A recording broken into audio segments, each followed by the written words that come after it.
This is the woman who is going to allow you to become the real deal. And she's going to share with us how to find the balance between intuition and ego. And I'm so excited to bring up to the stage the lovely Stephanie Clapp. Woo! Yes, queen. Hello. Thank you. Thank you. I am so excited to be a part of this, number one. And I love how you orchestrated this because everything that you said and activated is exactly where we're planning on going. Because how many of us will call our best friend or our mom or our husband or our mentor before we make a decision? When 99% of the time we have the answers right here. But our ego is coming in loud. Our ego is saying, no, you need to ask somebody else. You need to get validation from somewhere else. You need to ask for the sign. You get the sign, and then you're like, nope, I need a signier sign. So then we ask for yet another one, right? And I know I'm totally guilty of that, especially when we bought this house. And it took a lot to learn how to relax into letting your intuition guide you because our egos are loud, they will take over. So yeah, a signier sign. And that is, I tell my clients all the time, stop looking for the signier sign. Like it is not, you don't need it because you already received the sign, number one. But number two, your first sign was that nudge. Your first sign was that telling your body to move. So by you taking that movement, whatever that may be, that action, you're doing the right thing and you're following your intuition. So what I work on with my clients is quieting the ego because we are a human and at some point in our lives, we were told we need to listen to our ego and our intuition is wrong. Or we need to quiet it because you don't want to be the weird girl. You don't want to be the girl that stands out. And for me personally, it was when I was 13 and I realized that not everybody could talk to ghosts. So when I grew up, it was in the time of like Now and Then had just come out and they were doing the seance in the graveyard. And so for my 13th birthday, right on brand, we had a seance. All of my friends were having bat mitzvahs, but my mom, being a psychic, was like, let's bring everybody over. We'll watch scary movies. We'll do a seance at the table. And she gave everybody readings because my mother is also a psychic. So it was like the best of everything. And I kid you not, we were sitting at the table, candles were lit, we're all sitting there holding hands, like, all of the emotions running through us. And then the doorbell rings and all we see is a top hat with a bald head underneath. We all start screaming because we were obsessed with the poltergeist. And we were like, oh my God, we summoned the poltergeist. And so that was a little bit of the beginning of all of this, realizing that, oh shit, I am the weird kid, that this is like my reality. So through the teens, I quieted it down. Through my 20s, I ignored it. And how many times I ignored it and ended up on not necessarily the wrong path, but having to make a different decision than I was being led to do. And that's really where this work stems from. 2016, I had a big spiritual awakening. The rug was pulled out from underneath me more than once. I moved back in with my parents at 32 years old, and that was the biggest kick in the ass I could have ever had. And it was during this time that I really understood how to decipher between the ego and the intuition.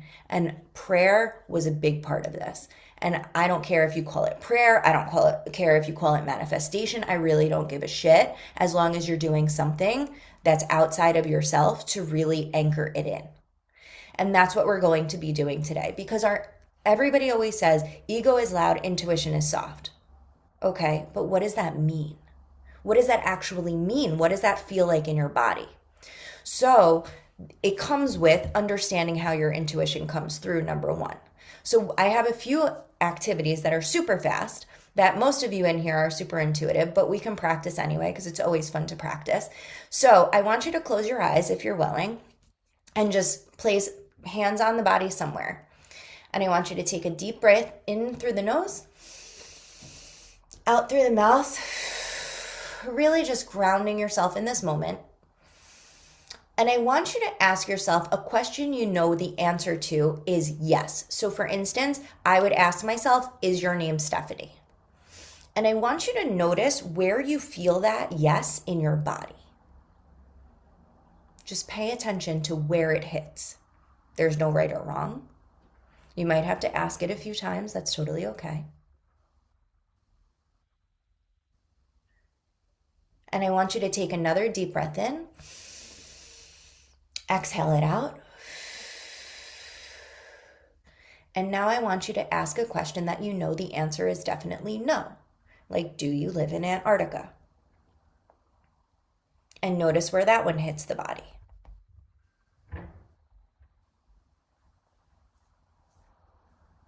Again, there's no right or wrong. And when you feel both, you can come back to the space, open your eyes. And if you feel like sharing in the chat, please, by all means. But where your body told you the yes was and the no was, those are your first hits as to pay attention when they come in. So for instance, my yes is always in my ear. So I know when my ear starts ringing, pay attention. I know when it is a gut punch, that is a hard no, we're not doing it. Right? And the more I got used to understanding how these yeses and how these nos dropped in, the more I was able to pay attention to them and follow them. Because even if you hear that yes, even if you feel that no, that ego is going to come in. But blah, blah, blah, blah, blah, blah, and this is why you should do this, and this is why you should do this. But you should really do this because you're going to hurt her feelings, and that's not nice. You need to people please. You need to make everybody happy. We've been there. We've been there. And even if you know your yes, even if you know your no, when you move with that, the ego is going to come in to protect you because that's what it's here for. That is why we have it. And while, yes, in so many ways, it proves beneficial and it works for us, it's about finding that balance. Because yeah, we do need it. If we're ever in a zombie apocalypse, which hell, by the day looks better and better, like you need to be able to run if you need to run. You need to be able to fight if you need to fight or flight, whatever it is. But in the day-to-day, we're not surviving. We don't need that instinct. So this is a really fun thing that I like to do. I do it myself when the ego gets too loud. And what do I mean by the ego getting too loud? I mean that constant spiral, the constant telling you all the things that could go wrong, all of the things that could go wrong in 10 years from now, all of the reasons why it's a bad idea, and all of the reasons why you need to call your mother before you make a decision. We just quiet her down. We're not getting rid of her by any means because at one point she served us. That's why she pipes up. That's why she's so loud. We needed her. But right now, moving the way we're moving, we don't need her in the same capacity. So these are all activities that you don't even need to sit in meditation. You can literally just do them how we're doing them here right now. If you want to throw on some fancy music in the background, by all means, you can. But this next activity is really, it's something. So again, I'm going to invite you to close your eyes. And I want you to imagine yourself on a stage. And you can be behind a podium, behind a microphone. You could even make it cute. You could be a little cartoon character, pigtails and all. Be your little alter ego, literally alter ego. And she's up there on stage and she is talking about all of the worry and all of the anxiety. And I want you to let her just go. Talk about it. Let her run her mouth. And talk about why it's a bad idea and all of the things. And why it's going to go wrong. Why you don't have the money for it. Blah, blah, blah, blah, blah, blah. And let her go.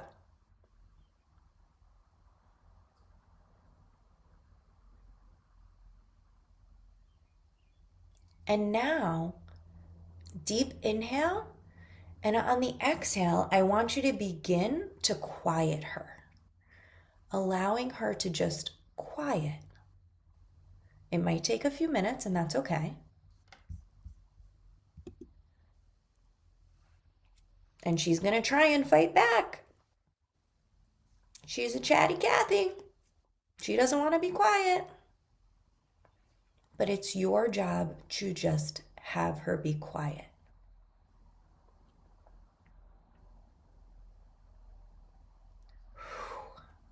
Whew. And I felt the shift in all of you as she's quieting down. So you feel this place that you're at right now. This is what I call coming home to you. This is what I call neutral. Because it's from here that you not only can feel your ego, you know she's there. You know she's there. But you can also hear your intuition or feel your intuition or see your intuition come through. And this is where you want to operate from.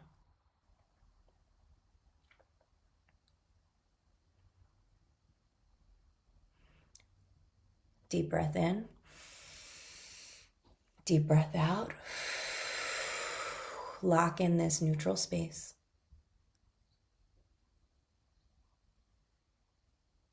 Notice how you're feeling. Your energy, just from going through these few minutes, is lighter, it's calmer.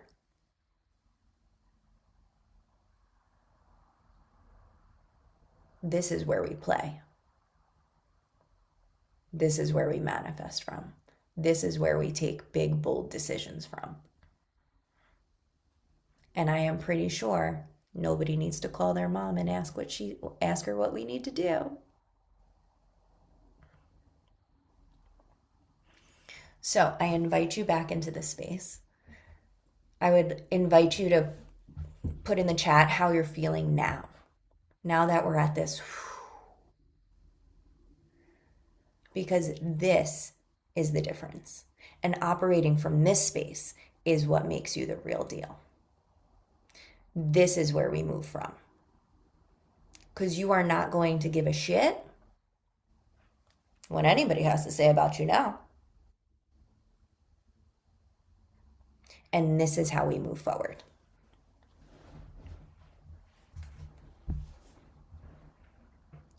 So calm and content, relaxed and open, lighter, shoulders shifted down, breath slowed, empowered. And it's that leadership. It's almost like I felt this shift in your body. It's almost like you just stood taller, right? It's like that presence. She has arrived. And when we operate from this point, we are able to live intuitively every day, all day. And now you could just call mom to say hi. So I am Stephanie Clapp, and welcome to your Real Deal Life.